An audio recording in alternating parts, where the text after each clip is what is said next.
මෙහෙම කතා කරන්න ගියාම නායකයන්ගෙන් කැපෙන්නේ නැද්ද? ඒක මට අදාළ දෙයක් නෙමෙයි. ඉතින් එහෙම බලන් හිටම කවදා හරි ලැබෙයිද? එහෙයියොන්ට නැති වුණානේ පළවෙනි තැන. කට්ටිය ගණන් ගන්න නැද්ද විදුර වල නිකන්? ඇයි අපි 18ට බදාගන්නේ ආයි? ඔබ හිතන විදියට කාගේ උපදෙස්ද? කාගේ උපදෙස්ද කියලා අපි දන්නේ නැහැ. ආණ්ඩුවේ മന്ത്രിවරු ඇමතිවරුවත් දන්නේ නැහැ මොකද්ද මේ විශ්ේ තියෙන්නේ කියන. ඔය ඔබ කියන කාරණේ ගැන කතා කළේම නැහැ. තුනෙන් දෙකක් තියෙන ආණ්ඩුවට තුනෙන් දෙකක් නැහැ වගේ. ඒකේ තියෙන 20 වෙනි සංශෝධනය ගැනද නැත්නම් අපිට මඩ ගහන එකක්ද? ඔබ සතුව යම්කිසි තොරතුරක් මේ සම්බන්ධව තිබෙනවා. මම නම් බැලුවේවත් නැහැ ඔබ. ඒතේම විදුර මොනවා කරයිද ෂුවර් නැහැ. මුට්ටි දැම්මට කමන්නේ මුට්ටි හිල් කරගන්න නැතුව. CID එකේ DIG මාරු කරලා මේ ප්‍රශ්නෙන් අත හොද ගන්න පුළුවන්. ඇයි එච්චර බාල්දු වෙන්නේ ආණ්ඩුවක්? ඇයි මේ හිතුවක්කාරී තීන්දුව වලට යන්නේ? කිසිම එකෙකුට සමාවක් දී නොදිය යුතුයි.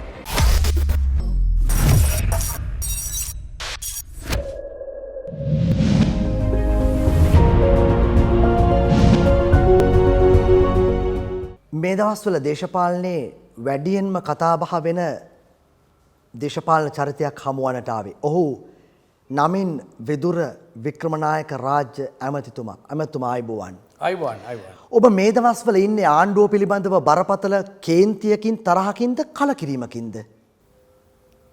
කේන්තියකුත් නෙමෙයි කලකිරීමකුත් නෙමෙයි. එහෙනම් මොකද්ද ඔය දෙක අතරමැද්දේ තැනක්ද මොකද්ද මට තේරෙන්නේ නැහැ. කොයි වගේ මොකද්ද ඔබ ආණ්ඩුව පිළිබඳව අයියෝ දරන්නේ? මේ ප්‍රශ්නයක් අහන්නේ. මම මීට දින දෙක තුනකට විතර පෙර ආතුව 20 වෙනි ව්‍යවස්ථා සංශෝධනය පිළිබඳව ඔබ දැඩිව ඍජු අදහස් ප්‍රකාශ කරනවා දැක්කා. ඊට මාසයකට පෙර ආතුව අමාත්‍යුරිය සම්බන්ධවත් යම් අදහස් ප්‍රකාශ කරනවා දැක්ක. මට දැනුනේ නිකන් ඔබ කලකිරීමෙන් හෝ කේන්තියකින් ඉන්නවා වගේ කියලා. කලකිරීමක් තියෙනවා නම් චමුදිත අපි එතනින් අයින් වෙන්න එපා. කලකිරීමක් නැහැ.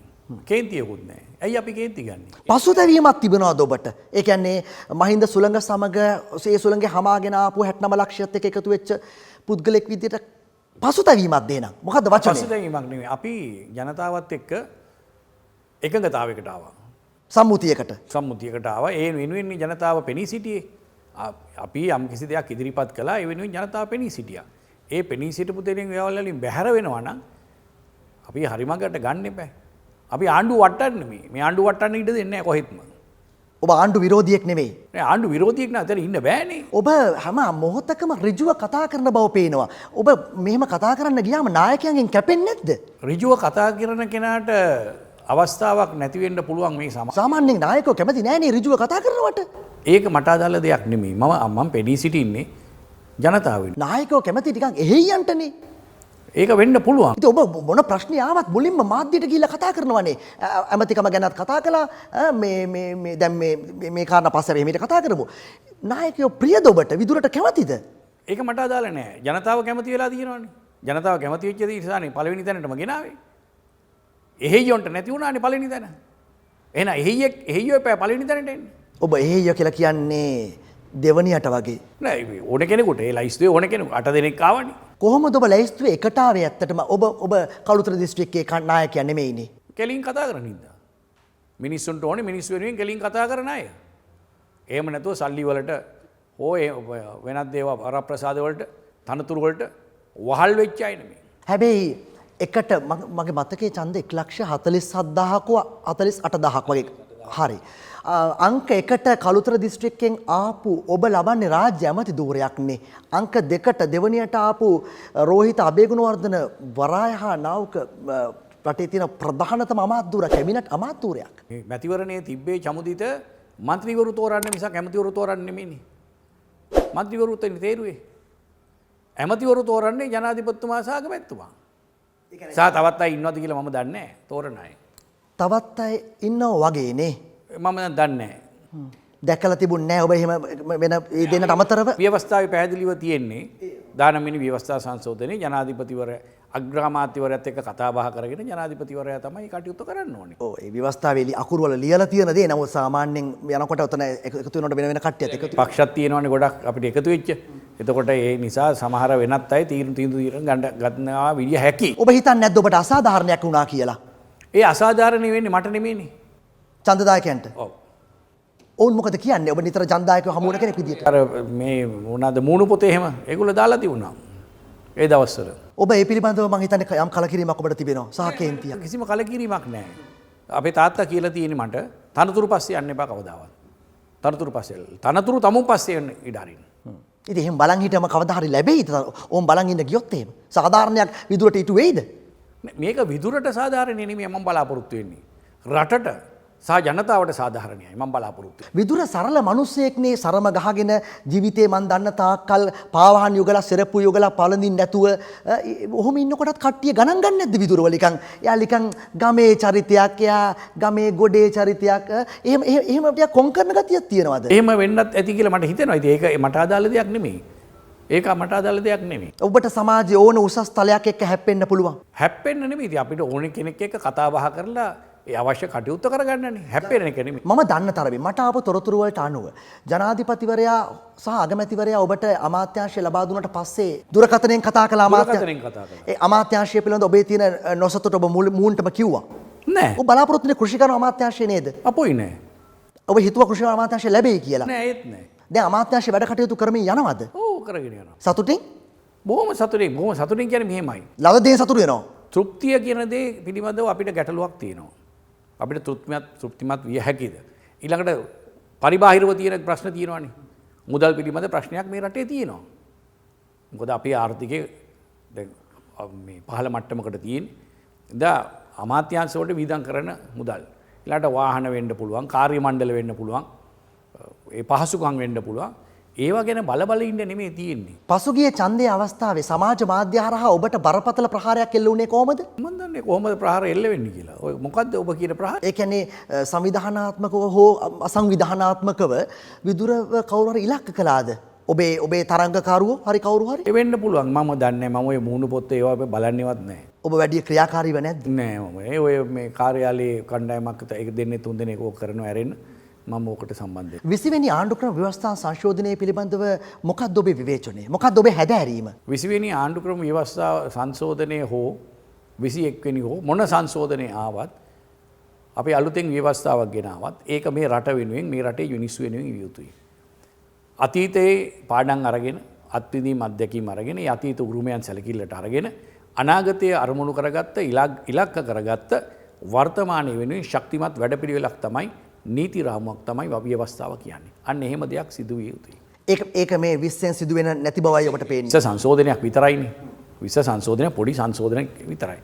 ඉතින් මේකෙන්ම තේරෙනවා දැන් අපි මේ වෙනකොට අවුරුදු 48කට පස්සේ සංශෝධන 20කට ගිහිල්ලා තියෙනවා. සංශෝධන 20කට. ඔබ හිතන්නේ 20 කියන සංශෝධනේ නැතුව කෙලින්ම නව ව්‍යවස්ථාවකට ගියා නම් සුදුසුයි කියලාද හිතන්නේ? ඒක තමයි අත්‍යවශ්‍ය. එහෙමනම් ඇයි ආණ්ඩුවේ පළවෙනිම පනත විදියට 20 ගේන්නේ? 20 ගේන්නේ 19 තුල යම් හිරවීම් තියෙනවා කියලා තමයි ජනාධිපතිතුමා අපිට කිව්වේ. එතුමාට වැඩ කිරීමේ අපහසුතාව තියෙනවා කියලා. 19 තුල යම් අපහසුතාව තියෙනවා. ඒක ඔබත් පිළිගන්නවා. ඔව් ඒක ඉවත් කළ යුතු කොටස් තියෙනවා. හැබැයි එහෙම කියලා අපි 18ට යනවා කියන එකට එකඟ වෙන්න බෑ. ඒ කියන්නේ දැන් මේ හදලා තියෙන 20 දැඩි බලවත් නායකයෙක් බිහි කරන නැවත ආපස්සට 18ට කැඳවගෙන යනවා කියලා එකයි. නෑ ඒ නායකයා බලවත්ද නැද්ද කියන එක නෙමෙයි. මේකට ඔය මේ සදා ප්‍රස්තුත වෙච්ච කරුණු කාරණා කීපයක් තියෙනවා. ඒක 18 නොතිබුණා වෙන්නට පුළුවන්. නමුත් 19 තිබිලා 19 එතකොට ඒක ඉවත් කිරීම අපි යන්න ඕනේ ඉස්සරහටද පස්සටද කියන්නකො රටක් හැටියට. අපිට ඉදිරියක් තියෙන්න එපා. ඒ ඉදිරියක් තියෙනවා නම් අපි එපා මේ රටේ මිනිස්සු අපිට විරුද්ධව ඡන්දයක් දුන්නේ. මහින්ද රාජපක්ෂ මහත්තයා පරද්දන්නේ එක ප්‍රධාන හේතුවක් තමයි 18. ඇයි අපි 18 බදාගන්නේ ආයි? ඒ කියන්නේ මේ 20 කියන්නේ පැහැදිලිව 18ම තමයි. 18ට සමානයි කියලා තමයි අපිට කියන්නේ. ඉතින් අපිට නීතිය පැත්තේ දැනුමක් නැහැනේ. ඒතකොට නීති විශාරදීන් කිව්වේ ඒක තමයි ජනාධිපතිතුමා ඊළඟට අධිකරණ අමාත්‍යතුමා GL පීරිස් අමාත්‍යතුමා අපිට කිව්වේ මේක මේ 18ට යන්නේ මේක අලුත් දෙයක් නෑ. ඇයි මේ තරම් ආණ්ඩුවට හදිස්සියක් දැන් මේ බලයට පත් වෙලා ඊළඟ සතියෙන් කැබිනට් එකට ගේනවා මොකද්ද මේ 20 මෙච්චර මේ තරම් හදිස්සිය දැන් 20 වෙනිදා ශ්‍රේෂ්ඨ මේ කතානායකවරයා කියලා තිනවා පාර්ලිමේන්තුවට දැනුම් දෙනවයි කියලා ශ්‍රේෂ්ඨාධිකරණයේ අදහස මොකද්ද මේ හදිස්සිය? කළ යුතුව තිබුණේ පාර්ලිමේන්තුව කැඳවපු දවසට පළවෙනි දවසේ කැඳෙව්වානේ අපිව. අලුත් පාර්ලිමේන්තුව. එදාම අපි සියලු දෙනා මුළු පාර්ලිමේන්තුවම ව්‍යවස්ථාදායක සභාවක් බවට පත් කරන්න තිබුණා. දින වකවානු දෙන්න තිබුණා. මාස 6ක් ඇතුළත අලුත් ව්‍යවස්ථාව සඳහා කෙටුම්පතක්. ඒකට ඕනනම් අලුතෙන් අර තවත් පරිබාහිර කණ්ඩායමුත් සම්බන්ධ කරගෙන එහෙම කරන්න පුළුවන්. කරන්න තිබුණා. ඇයිද එහෙම නොකළේ එහෙමනම්? ඒක තමයි දැන් මේ කාගේ උපදෙස්ද කියලා අපි දන්නේ නැහැ. ඔබ හිතන විදිහට කාගේ උපදෙස්? මම දන්නේ නැහැ. මම ඒක ගැන කියන්න යන්නේ මම ඒක ගැන මාන්සි වෙන්නෙත් නැහැ. ඔබ දැන් මේ මාධ්‍යයට ඇවිල්ලා පුවත්පත් සාකච්ඡාවක් තිව්වා පෙරේදා ඊයේ දවසේ. දැන් මේ ඇයි ඇතුලේ අභ්‍යන්තර සාකච්ඡාවක් නැද්ද? මන්දක සරත් වීරසේකර කියලා තියෙනවා කියලා දාලා තියෙනවා මේ මාධ්‍යයේ අපිට කියන්න මේ විශ්ස මොකක්ද කියලා ඉස්සෙල්ලා. අපිට මේක තේරුම් කරලා කියන්න විශ්සේ අන්තර්ගතය. ආණ්ඩුවේ മന്ത്രിවරු ඇමතිවරුවත් දන්නේ නැහැ මොකද්ද මේ විශ්සේ තියෙන්නේ කියන. අන්තර්ගතය ගැන ඊ හැන්දෑවේ තමයි අපිට කිව්වේ. ඒ ගෲප් මීටින් එකේ. ගෲප් මීටින් එකක් නෙමෙයි. ඒක ගෲප් අපේ කණ්ඩායම තමයි කැඳෝලා ඒ අන්තර්ගතය ගැන GLP රිස් මහත්තයයි අධිකරණ ඇමතිතුමයි අපිට විස්තර කළා. පොතකුත් ගාලා දුන්නා. මෙන්න මේකයි අන්තර්ගතය. ඒ කියන්නේ මේ පාර්ලිමේන්තුව සභාගත කළා ශ්‍රේෂ්ඨ අධිකරණ විභාගයනොත් පස්සේ තමයි මේක පැහැදිලි කරලා දුන්නේ. එතකොට එතනින් ඉස්සෙල්ලා අපි අතර යම්කිසි සංවාදයක් ඇති වුණා නම් සාකච්ඡාවක් තිබුණා නම් මේ ප්‍රශ්නේ ඇති වෙන්නේ නැහැ කියලා මට හිතෙනවා. ඒ වගේම മന്ത്രിවරු හැටියට ඒ අයට ඔය හැමෝටම මේ අපේ ස්ථාවර නියෝගවල තියෙනවා හෘද සාක්ෂියට අනුව කටයුතු කිරීමේ හැකියාව තිබිය යුතුයි. ඒක පාර්ලිමේන්තු සභාගර්භයේ පමණක් නොවේ. එතකොට ඒ අයටත් අවස්ථාවක් දිය යුතුයි තමුන්ගේ මතය ප්‍රකාශ කරන්න. හැබැයි ඔය ගෲප් මීටින් එක ගෲප් එකක්ම නෙමෙයි කියලානේ කිව්වේ. හැබැයි ඔතන තමන්ගේ මතය ප්‍රකාශ කරන්න එහෙම ලොකු ඉඩක් ලැබිලා තිබුණේ නෑනේ. ලොකු නෙමෙයි කිසිම ඉඩක් ලැබුණේ නැති තත්ත්වෙන්නේ. ඒක බොරුවක්. ඊයේ ගොඩක් දෙනෙක් කතා කළා. ඊයේ බොහෝ දෙනෙක් කතා කරා මේ 20 වෙනි සංශෝධනයේ තියෙන 20 වෙනි සංශෝධනයට ගේන්න ඕනේ සංශෝධන ගැනත් කතා කරා. ගොඩක් කතා වුණේ රිෂාඩ්ගේ මල්ලි ගැනනේ විමල්ට වාසුට එහෙම ඔය ගැන කතා කරන අවස්ථාවක් ලැබුණේම නෑ නේද? නෑ. ඔය ඔබ කියන කාරණේ ගැන කතා කළේම නෑ. රිෂාඩ්ගේ මල්ලි ගැන කාරණාව. වැඩි වශයෙන් කතා කළේ ඒක නෙමෙයි වැඩි වශයෙන්. ඒකට වෙනම ලියුමක් අස්සම් කරා. අර 100 දෙනෙක්ගේ අස්සම් කරපු ලියුම වෙනම ගියේ එක. ඒක වෙනම කතන්දරයක්. මේ මොකක්ද ඔබ හිතන්නේ විශ්ව ඇතුලේ තියෙන විශේෂයෙන්ම ජනාධිපතිවරයාගේ මුක්තිය සම්බන්ධ කාරණාව ඊට පස්සේ ද්විත්ව පුරවැසි භාවයේ සම්බන්ධව ඉදිරිපත් කරලා තියෙන කාරණා මොකක්ද ඔබ හිතන්නේ? මම දැන් ඕක ගැන ප්‍රකාශනිකුත් කිරීමට මම තාම අධ්‍යයනයක්වත් කරේ නෑ හරියට. මේ දවස්වල තමයි මම ඕක ගැන කියවන්නේ. අනිත් එක ශ්‍රේෂ්ඨාධිකරණයේ ඉදිරියේ තාමත් තියෙනවානේ අපිට තාම දීලා නෑනේ. මේක එවලා නෑ අපේ මෙන්න මේකයි තීරණය. අපි එතකන් ඉමු ඉවසගෙන. මොකක්ද ඔබ දැනට තීරණය කළා? අපි ගරු කරන්න ඕනේ. ඔව්. දැනට තීරණය කළා තියෙන විදියට 20ට විරුද්ධ වීමටද විදුර වික්‍රමනායක ඇමතුමා තීරණය කරමින් ඉන්නේ? මෙහෙම දෙයක් තියෙනවා චමුදිත. දැන් මේක දෙවනි වර කියවුවට පස්සේ හෝ එතනත් ඊට පෙරත් වෙනස්කම් සිද්ධ කරන්න පුළුවන්. සංශෝධන. ඊට පස්සෙත් වෙනස්කම් සංශෝධන කරන්න පුළුවන්. කමිටි ස්ටේජ් එක කියලා කාරක සභා අවස්ථාවක් එනවා. ඒකෙදි සංශෝධන කරන්න පුළුවන්. ඉතින් අපි ඉඩ දෙමු. ඇත්තටම ජනාධිපතිවරයා කියනවා නම් මට වැඩ කරන්න බෑ කියලා. එහෙමනම් අපි එතුමට වැඩ කරන්න ඉඩ ප්‍රස්තාව හදලා දෙන්න ඕනේ.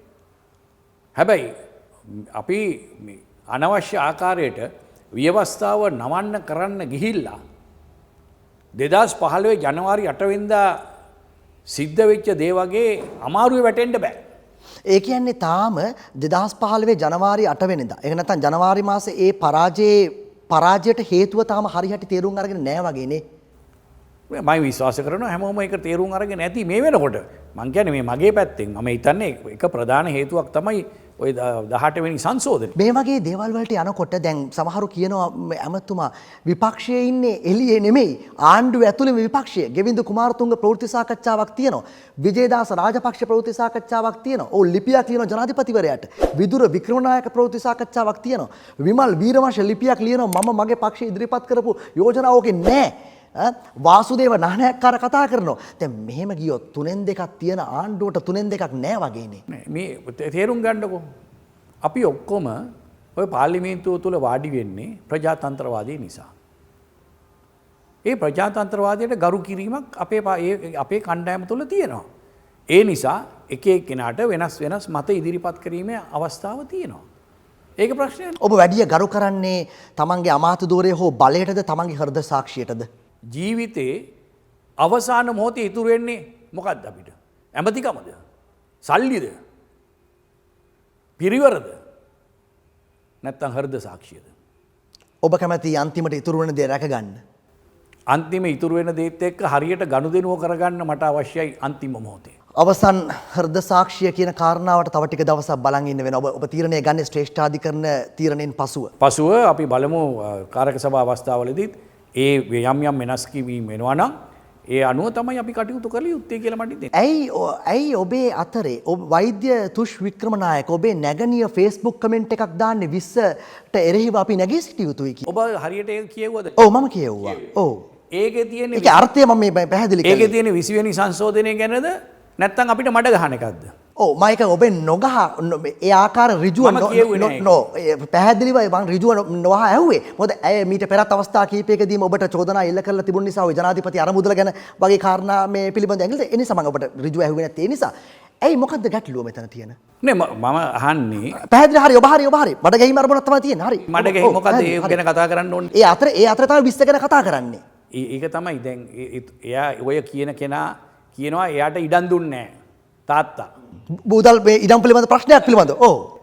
ඊළඟට අපි අම්මට සැලකුවෙත් නැහැ. ඔයගේ කතන්දර තියෙනයි කියලා තමයි මට කීප දෙනෙක් කිව්වේ. මම නම් බැලුවේවත් නැහැ ඕක. ඒ මේ 20 හින්දා. ඒකයි මේ 20 සංශෝධනය කරන්න ඕනේ. ඇය මේ ජනාධිපතිවරණේ ඔබට මේ ඔබේ අපේක්ෂකයන් නෙමෙයි සායනේ අපේක්ෂකයෙක් කරගහගෙන ගියා. බල්බේට ඒත් මට මිනිස්සු කිව්වා මේම YouTube එකේ යනවා මේවා දාලා තියෙනවා. ඇයි මේක මම මොකටද? ඡන්ද 50000ක්වත් ගන්න ඔය කෙනා කියලා ගත්තේ නැහැ. ගත්තේ නැහැ ඡන්ද 50000ක්. ඉතින් මේ බොරුවට තම යම් වෙලාවට තමුන් පීදෙන්න නැත්තම් ඉස්මතු වෙන්න මොකක් හරි අල්ල. ඇයිගේ බලාපොරොත්තු දේශපාලනට එන්නද ඔබට ඔබත් සමග? ඒව මන් දන්නේ. මට අදාළ නැහැනේ. නෑදෑයෝ කියන අය චමුදිත අපි එනකොට අරගෙන එන අය මේ ලෝකෙට. යාළුවෝ කියන අය දැන් චමුදිතලව මට තෝරගන්න පුළුවන්. සමහර නෑදෑයෝ ඉන්නවා අපි බැහැර කරන්න ඕනේ. අයින් කරන්න ඕනේ. මේ බැහැර කරපු කට්ටිය. අනිවාර්යයෙන්. රිෂාඩ් බදුර්දීන්ගේ සහෝදරයා අපි කිව්වේ නෑනේ ඇමතුමා මේ සහරාන්ව මේ බෝට්ටුවෙන් තමිල්නාඩුවට අරන් ගියයි කියලා. සහරාන්ගේ මේ ඊළඟ බෝම්බ කඩුත් එක්ක හෝටලයක සාකච්ඡා කරයි කියලා රිෂාඩ්ගේ මල්ලි අපි කිව්වේ නෑනේ. රිෂාඩ්ගේ මල්ලිගේ account වලට සල්ලි ඇවිල්ලා සංවිධාන ගොඩනගා ගත්තයි කියලා අපි කිව්වේ නෑනේ. මල්ලිගේ තියෙන මේ ත්‍රස්තවාදී සම්බන්ධතා තියෙනවයි කියලා මේ ඔප්පු වෙලා තියෙනවයි කියලා අපි කිව්වේ නෑනේ මතුමා. ඒක කිව්වේ පොලිස් මාධ්‍ය ප්‍රකාශක. ඇවිල්ලා එළියට ඇවිල්ලා නෑ මුකුත් නෑ ඔප්පු වෙලා නෑ කිසි දෙයක් නෑ කියලා අපි කිව්වෙත් නෑනේ මතුමා. ඒතර උසාවි දාන්න නැතුව CID එකෙන් මෙහෙම නිදහස් කරලා මේ යවන්න මොකද්ද මතුමා මේ මොකද්ද මේ නීති අපි හිතුවා යහපාලනය විතරයි කියලා. මේ අපේ රජයේ තුළ ඒ රජයෙන් බලයට පත් වුණාට පස්සේ සිද්ධ වෙච්ච බරපතලම අඩුපාඩුවක්. උසාවියට ඉදිරිපත් කරන ලද පුද්ගලයෙකු උසාවියෙන් පරිබාහිරව නිදහස් කරලා අරින්න කිසිම කෙනෙකුට බලයක් නැහැ. දැන් තියෙන ගැටලුව මාධ්‍ය ප්‍රකාශකට උඩින් ඉන්නවා පොලිස්පති. පොලිස්පතිට උඩින් ආරක්ෂක ලේකම්.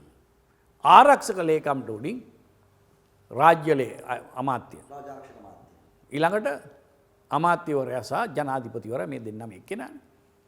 එතකොට කවුද කොහෙන්ද මේ නියෝගය ආවේ? කොහෙන්ද මේ නියෝගය ආවේ? ඒක මටත් ප්‍රශ්නයක්. ඔබ සතුව යම්කිසි තොරතුරක් මේ සම්බන්ධව තිබෙනවද? නෑ මට මම කියන්නේ පැහැදිලිව නොකළ යුතු නොමනා වැඩක් මේ. ජනාධිපතිවරයාට ලබා දුන්නු 100 දිනක අත්සන් කරපු ලිපියට ඔබත් අත්සන් කළා. ඔබ විශ්වාස කරනවද ඔබ විශ්වාස කරනවද සාධාරණත්වයක් වෙයි කියලා? වෙන්නත් පුළුවන් නොවෙන්නත් පුළුවන්. නමුත් අපි මේ වෙලාවල් වලදී ඒ දැන් පාස්කු ප්‍රහාරයෙන් මොකද්ද උනේ කියන්නකෝ?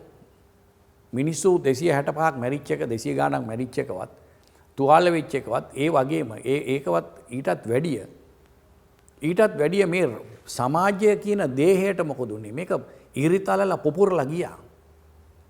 අපි 2009 වෙනකන් දෙපැත්තකට වෙලා අරුබුදකාරී තත්ත්වයක් නිර්මාණය වුණා මේ රටේ.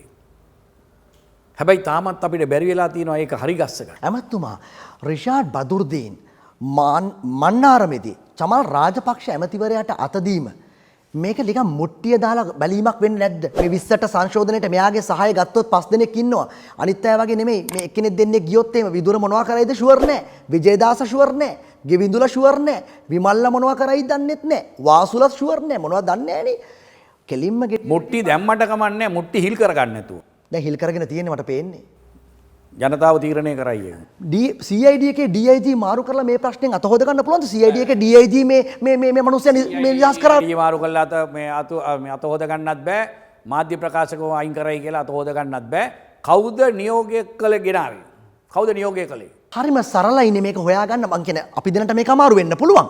නමුත් මං කියන්නේ රාජ්‍ය ආරක්ෂාව තියෙන්නේ ආරක්ෂක රාජ්‍ය ඇමති වැඩිමහල් සහෝදරයා ආරක්ෂක ඇමති ජනාධිපතිවරයා එක කෝල් එකයිනේ මේක දැනගෙන ක්‍රියාමාර්ගයක් ගන්නෙ.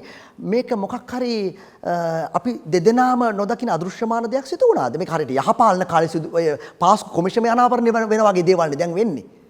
අනිවාර්යෙන්ම දැන් මහේෂ් සේනානායක හමුදාපතිවරයා ඩුබායි ඉඳලා ස්කයිප් වලින් කියනවා පැහැදිලිව රිෂාඩ්ගේ මල්ලි මේ තමිල්නාඩුවට අරන් ගියා කියලා මේ සාරාන්න බෝට්ටුවෙන්. මේවා ගැන ඔක්සියලුම තොරතුරු මං විශ්වාස කරනවා මේ අය අපේ ආරක්ෂක කණ්ඩායම් සතුව තියෙනවා. පොලිසිය සහ ඒ ආරක්ෂක කණ්ඩායම් සතුව. ඒවා අපි ආපහු නැවත නැවත පුනරුච්චාරණය නොකළ යුතුයි කියලා මට හිතෙන්නේ. ඒවා තියෙන හින්දා. හැබැයි මට තියෙන ගැටලුව ඔබට වගේම මේ රටේ සියලු දෙනාටම තියෙන ගැටලුව කොහොමද මෙයාව එළියට දැම්මේ? මට පේන්නේ විදුරගේ හෘද සාක්ෂිය කියනවා ඔබ ගෙදර ඉන්න එපා ඔබ ගිහිල්ලා කතා කරපන් කියපන් ඇත්ත කියපන් කියලා. ඒකනේ ප්‍රවෘත්ති සාකච්ඡාවක් තිව්වේ මේ තියලා කිව්වේ මේ උඩින් කට්ටිය ඉන්නවා මේක නොදැනුවත්ව කොහමද උනේ කියලා. ඇත්තටම ඔබ දන්නේ නැද්ද මේක කොහමද උනේ කියලා? නෑ මම දන්නවනම් මම මෙලහට කියලා. මම දන්නවනම් මෙලහට කියලා. මොකද මේකෙන් රටක් ආර්ථිකය සම්පූර්ණයෙන් කඩාගෙන වටන විතරක් නෙමෙයි සමාජ දේහෙම නැවත වතාවක් ඉරිතලපු සිද්ධියක් පාස්කු ප්‍රහාරය. කිසිම එකෙකුට සමාවක් දී නොදිය යුතුයි. මේක ඩීල් එකක් නෙමෙයිද? ඩීල් දානේ උන්ටත් සමාවක් නොදිය යුතුයි. මේක ඩීල් එකක් වගේනේ. ඩීල් දාන අයටත් සමාවක් නොදිය යුතුයි. ජනතාව ඒක තීරණය කරයි හරි වෙලාවට. ආණ්ඩුව මේ වෙලාවේ ප්‍රමුඛතාවය දෙන්න මොකටද? යම් කිසි පිරිසක් අරහෙට ගියොත් තුනෙන් දෙක හදාගන්න කතානායක මහින්ද යාපා. ඇයි එච්චර බාල්දු වෙන්නේ ආණ්ඩුවක්? ඇයි බාල්දු වෙන්නේ? ඕක කතා කරලා කරගන්න තිබුණානේ. ඒකනේ අපි කියන්නේ. ඕක මුලින්ම කතා කරා නම් මේ සංශෝධනය ගේනවා කියලා. ඔක්කොගේම එකඟතාවය කියෝ කරන්න පුළුවන්. මෛත්‍රීපාල සිරිසේන මහත්තයා අපිට එන්න කියලා කතා කරලා අපි හිටියේ වෙනම. මම 19 ගේනවා මට උදව් කරන්න මේ 19ට. හැබැයි එතුමා බොරුවක් කිව්වා අපිට. 20 ගේනවා කියලා. මැතිවරණ ක්‍රම වෙනස් කරනවා ගේනවා කියලා අපිට එහෙම කියලා තමයි 19ට. මෛත්‍රීපාල සිරිසේන මහත්තයා මහරෑ පාර්ලිමේන්තුවේ කාමරයට ගෙනල්ලා එක්කෙනා කතා කරලා ඕක තුනෙන් දෙක ගත්තා නම් මේ ආණ්ඩුවට තුනෙන් දෙකක් තියෙද්දි ගන්න බැරි වෙන්නේ නැහැ කතා කරා නම්. එක්කෙනා නෙමෙයි චමුදිත අපි කණ්ඩායමටම කතා කළේ. ඔය එක එක්කෙනා කියන කතා වෙන වෙනම කැඳවගත් අය ඉන්නේ නැති. මම නම් මාව වෙන වෙනම කැඳෙව්වෙත් නැහැ. මම කණ්ඩායමත් එක්ක ගියේ. මම එතුමාට වෙනම රාය 10ට විතර අපි හම්බුණා මේ එතුමාගේ ඔය පැජට් පාරේ නිවසේ. පාන්දර 1:00 වෙනකන් අපි සාකච්ඡා කරා. මමයි තවත් දෙන්නෙක් හිටියා. මම එතුමා ඒ අයගේ නම් කියන්නේ නැහැ. මොකද ඒ අය කොහොමද මේ ඒ නිසා මේ පිළිබඳවත් සාකච්ඡා කරා. ඒක පක්ෂ පිළිබඳව අපි කතා කරේ මූලිකවම පක්ෂ සම්බන්ධව. පක්ෂ එකක් හැටියට තියාගන්න එක ගැන. කෙසේ වුවත් ඒ වෙලාවේ මෛත්‍රීපාල සිරිසේන ජනාධිපතිතුමාට ඒ හයිය තිබුණා නම් ඒක කරන්න පුළුවන්කම තිබුණා නම් ඒ ගෝඨාභය රාජපක්ෂ මහත්තයාට අනන්ත ඕනේ තරම් තිබුණා. අපි හැමෝම තාමත් ගරු කරන තාමත් සලකන කෙනෙක්. අපි මෛත්‍රීපාල සිරිසේන මහත්තයාට මැතිවරණෙදි උදව් කළේ නැහැ. ඒ 2015 ජනවාරි 8 වෙනිදා පැවතිච්ච මැතිවරණේ අපි උදව් කළේ මහින්ද රාජපක්ෂ මහත්තයාට. ප්‍රසිද්ධිය මමයි තාත්තයි. එහෙම උදව් කරලා අපි එහෙම උදව් කළා. ඒ වගේම තමයි මේ එහෙම උදව් කරලා මෛත්‍රීපාල සිරිසේන මහත්තයා අපිට එන්න කියලා සියලු දෙනාම අපේ කණ්ඩායමම කැඳවලා කිව්වා උදව් කරන්න මේ වෙලාවේ මේක කරන්න. හැබැයි ඒ වගේම තමයි දිනේෂ් ගුණවර්ධන මහත්තයාලා විමල් වීරවංශ මහත්තයාලා අපි එකට එකතු වෙලා මේකේ තියුණා මීට වැඩිය දරුණු සංශෝධන 19 සම්පූර්ණයෙන්ම ජනාධිපතිවරයා කියන්නේ රූකඩයක් බවට පත් කරන එකක් තිබුණේ. ඒ සියල්ල සාකච්ඡා කරලා අයින් කළා. එකින් එක. එහෙම වැඩපිළිවෙලක් ක්‍රියාත්මක වෙච්ච නිසා අදට ඔතනින් හරි නැවතිලා තියෙනවා. මේ අය විදුරලාගේ කරපිටින් බලයට ඇවිල්ලා දැන් බුලත් අපේ වගේ ඉවතලන වගේ තත්ත්වයක් පේන තියෙන නේ. මම එහෙම කියන්නේ නැහැ. මම එහෙම කියන්නේ. ඉතින් ඇයි ප්‍රජාතන්ත්‍රවාදී සංවාදයකට മന്ത്രിවරු අතර කැමති නැත්තේ? മന്ത്രിවරු අතර කතා කරන්න කැමති නැත්නම් 20 මේ 20 ජනතාව එක කතා කරයිද? ඇයි මේ හිතුවක්කාරී තීන්දුව වලට යන්නේ? දැන් ඒක පිළිබඳ වෙනස් වුණානේ. දැන් ඊයේ කතා කරා. ඊයේ තමයි පළවෙනි සාකච්ඡාව තිබ්බේ. ඉතින් ඒ පිළිබඳව සාකච්ඡා කරා. ඉදිරියේදී සාකච්ඡා කීපයක් තියෙයි කියලා බලාපොරොත්තු වෙනවා. ඉතින් අපි බලමු අපි තීන්දුව වලට යන්න ඕනේ නැහැ. යම්කිසි දැන් ජනාධිපතිතුමාගේ අරමුණ කිව්වනේ. එතුමාට වැඩ කරන්න බෑ. ප්‍රශ්නයක් තියෙනවා මේ 19ත් එක්ක ප්‍රශ්නයක් තියෙනවා. ඒක පිළිගන්නවා. ඒක අපි අනි කොහොමත් අපි එක පිළිගන්නවා 19 තුල අග්‍රාමාත්‍යවරයෙකුට බලය එන විදිහට තමයි මේක හැදුවේ. නමුත් අපි ඒකට ඉඩ දුන්නේ නැති නිසා ඒ වෙලාවේ ඒක යම්කිසි ආකාරයකට අඩු කරලා තමයි මේ 19 වෙනි ව්‍යවස්ථා සංශෝධනය ගෙනාවේ. මේක බැසිල් රාජපක්ෂට පාර්ලිමේන්තුවට ඒම සඳහා හදපු සංශෝධනයක් වශයෙන් නෙමෙයි ඔබ දකින්නේ. තාම මම එහෙම දැක්කේ නෑ මෙතන. මේ මම තාම අධ්‍යයනය කරමින් ඉන්නේ. සමහරු කියනවා බැසිල් රාජපක්ෂ මහත්මයාට මේ ද්විත්ව පුරවැසි භාවයේ ඇමරිකන් පුරවැසි භාවය ඉවත් කරගන්නවට වඩා ලේසියෙන් ලංකාවේ ව්‍යවස්ථාව වෙනස් කරගන්න එක පහසු වෙලා තියෙනවායි කියන. ඔව් ඒ ලංකාවේ ඉතින් ඉන්නවනේ චමුදිත. ලංකාවේ 90%ක්ම ඉන්නේ ද්විත්ව පුරවැසියෝනේ ඒකයි ඒ. ඔබත් මගේ කතාවට එකඟයි වගේ. මම කිව්වේ 90%ක්ම ඉන්නේ ද්විත්ව පුරවැසියෝනේ. මං කියන්නේ මේ ක්‍රියාවලිය දෙකෙන් වඩා සරල මොකද්ද? ඇමරිකන් පුරවැසි භාවය ඉවත් කරගන්න එක ටිකක් අමාරුයිනේ. ඇයි බැරි? දැන් මං කියන්නේ බෑ නෙමෙයි. ඊට වඩා ලේසි ලංකාවේ. ගෝඨාභය රාජපක්ෂ මහත්තයාට මම ගරු කරන එක් ප්‍රධානම හේතුවක් ප්‍රධාන හේතුවක් තමයි ඔහු නොපැකිලෙව තමුන්ගේ පුරවැසි භාවය ඇමරිකන් පුරවැසි භාවය අයින් කරගත්තා. මම හිතනවා මම එක ප්‍රශ්නයක් අහන්නද. ඒකට උත්තර දෙකෙන් එකයි හැබැයි තියෙන්නේ. පුළුවන් නම් දෙන්නකෝ. වැඩි පහසු මේ මොහොතේ ඇමරිකන් පුරවැසි භාවය ඉවත් කරගන්න එකද විශ්ව සම්මත කරගන්න එකද? ඇමරිකන් පුරවැසි භාවය ඉවත් කරගන්න එක ලේසි. මොකද ඇයි ඉතින් මෙච්චර කල් හිටියේ? ඔය දැන් අවුරුද්දක් විතර ගියානේ. ඕනනම් කරගන්න තිබුණානේ. ඒ කියන්නේ අවශ්‍යතාවයක් තියෙනවා නම්. ඔව් අවශ්‍යතාවයක් තියෙනවා. හැබැයි මේ එක පුද්ගලයානේ චමුදිත ඔබට මට ඒක එක එකට හිතන ආකාරය. තියෙන ආකාරය. ඉතින් එහෙම බෑ රටක් කරන්න. එහෙම බෑ මට හිතුණා නම් මම කරන්න ඕනේ මට ඕනේ දේ කියලා. එහෙම කියලා මගේ අපේ අමාත්‍යාංශයේ මට ඕනේ දේ මනම් කරන්න. ඒක වෙන්න බෑ. අවසන් වශයෙන් අගෝස්තු මාසයේ 6 වෙනිදා 5 වෙනිදා ඡන්දයෙන් පස්සේ මේ ආණ්ඩුව බලයටපත් වෙන්නේ. තාම සැප්තැම්බර් ඔක්තෝබර් මාස දෙකකට තරමක් වැඩි කාලයක්. හිතෙන්නේ නැද්ද මාස දෙක තුල ආණ්ඩුව ජනතාව අතර අප්‍රසාදයටපත් වුණා වැඩි කියලා? යම් කිසි ආකාරයක අප්‍රසාදයක් තියෙනවා කියලා පිළිගත් බලන්නකො අර මොරොත්තෙට්ටුවේ හාමුදුරුවෝ බලයටපත් කරන්න කොයිතරම් මහන්සි වෙච්ච උන්වහන්සේ පවා අද කතා කරන විදිහ. ඔව් ඒකනේ මම කිව්වේ යම් කිසි අප්‍රසාදයක් තියෙනවා. මේ ව්‍යවස්ථා ප්‍රශ්නෙත් එක්ක ගැට ගැහිලා තියෙන දේවල් අනිත් ඒවා තියෙනවා. හැබැයි මීට පරිබාහිරව කොයිතරම් දේවල් තියෙනවද චමුදිත කතා කරනවද අපි මේ වෙනකොට ජීවන වීදම් ප්‍රශ්නේ. අපි කවුරුත් කතා කරන්නේ මේ 20ක අපි එල්ලිලා ඉන්නවා. මාධ්‍ය 20ක එල්ලිලා ඉන්නවා. මිනිස්සු කන්නේ බොන්නේ ජීවත් වෙන්නේ කොහොමද කියන එක ප්‍රශ්නේ බලන්න ඕන. මාධ්‍ය 20ට එල්ලලා ඉනවද? ආණ්ඩුව 20 පෙන්නලා අපිව 20 හිර කරලා ඇත්ත ප්‍රශ්නයට ගන්න. ඇයි හිර වෙන්නේ අපි? අපි හිර වෙන්නේ මේ අපිට පෙන්නන ලොකුම ප්‍රශ්නේ මේකයි කියලා දෙගොල්ල මරා ගන්නවා මාධ්‍ය මේක වාර්තා කරනවා. ඇයි අන්න ඒක තමයි. ඒක තමයි ආණ්ඩුව උපක්‍රමයේ අනිත් පැත්ත හවු වෙලා ඉන්නවා. අන්න එතන තමයි මාධ්‍ය දුර්වලකම. මාධ්‍ය දුර්වලකම ඒකයි. රජය දෙන ඕනේ ටොපියක් සූප්පු කර ඉන්න ලෑස්ති මාධ්‍ය නෑ. මේ වෙනස් වෙන්න. මම වෙනස් කරගන්න. මම ඔබට කියන්නේ ඔබ අදෙයියේ නෙමෙයි මම දන්නේ. සෑහෙන කාලයක තිර ඔබ මාධ්‍යයට ආපු දවස්වල ඉඳන් අපි අඳුරනවා. ඉතින් මේවා වෙනස් විය යුතුයි චමුදිත. මේ ව්‍යවස්ථාව විතරක් නෙමෙයි රටේ වෙනස් වෙන්න ඕනේ. හිතන හැටිත් අපි වෙනස් කරගන්න. චීන විශේෂ නියෝජිතයෙක් ඉහළ මට්ටමේ කොමියුනිස්ට් පක්ෂයේ ඒ වගේම හිටපු විදේශ ඇමති ලංකාවට ආවා. දැන් ලබන සුමානේ එනවා මයික් පොම්පියෝ ඇමරිකානු රාජ්‍ය ලේකම්වරයා. ඊට පහුවෙනි දෙනවා ඉන්දියාව විදේශ කටයුතු පිළිබඳ ඇමතිවරයා. ඇමතුමා අපි ඉන්නේ බරපතල චීන ණය පිළිබඳ චීනයේ ඩෙප් ට්‍රැප් එකක ණය උගුලක අපි හිර වුණා නේද? ණය උගුලක කියන එක මම කියන්නේ නැහැ. අපිට ණය උගුලක් කියන්නේ අපි ණය ගෙවුවාම අපිට එතනින් මිදෙන්න පුළුවන් නේ. ඒක එක. මම අනවශ්‍ය ආකාරයට අපි මතක තියාගන්න අපි ස්වෛරී රාජ්‍යයක්. අපි මේ කාටවත් දණ්ඩ නමස්කාරය කරන්න යන්න ඕනේ නැහැ. හැබැයි ප්‍රශ්නේ තියෙන්නේ මොකද්ද? අපේ නිෂ්පාදන ආර්ථිකය කඩාගෙන වැටිලා. නිෂ්පාදන ආර්ථිකය අවුරුදු ගාණක් තිස්සේ මේ රටේ තිබුණේ නැහැ. මෙන්න මේ නිෂ්පාදන ආර්ථිකය හදාගන්න. එතකොට ඔය කාටවත් දණ්ඩ නමස්කාරය කරන්න ඕනේ නැහැ. ණය උගුලෙන් අපිට ගොඩේමක් තියෙයිද? එහෙම නැත්නම් ඔය ඇතැම් රටවල් වලට චීනීය ණය උගුලක හිර කරාපු තත්ත්වයට අපි හෙමින් ගමන් කරන මොකද අපිට වෙන විකල්ප නැහැ. Moody's වර්ගීකරණයෙන් B2 ඉඳලා CAA වලට දාන තියෙන පල්ලෙහාම තැනට දාලා ඉවරයි. නෑ ඒක ලෝකයේ හැම රටක්ම එතෙන්ට ගියානේ. අපි ඉන්නේ පහළම අවදානම් සාගත තැන. චමුදිත මුළු ලෝකෙම සෑම රටක්ම ඒ තත්ත්වයට ගිහිල්ලා ඉවරයි දැන්. මොකද මේ සිද්ධ වෙච්ච කොරෝනා COVID-19 වසංගත තත්ත්වය නිසා. හරි දැන් මේකෙන් අපි ගොඩාවේ නැත්තම් මේ පළවෙනියටම අපි ගන්න ඕනේ COVID-19 නේ. අපේ මිනිස්සු බේර ගන්න ඕනේ.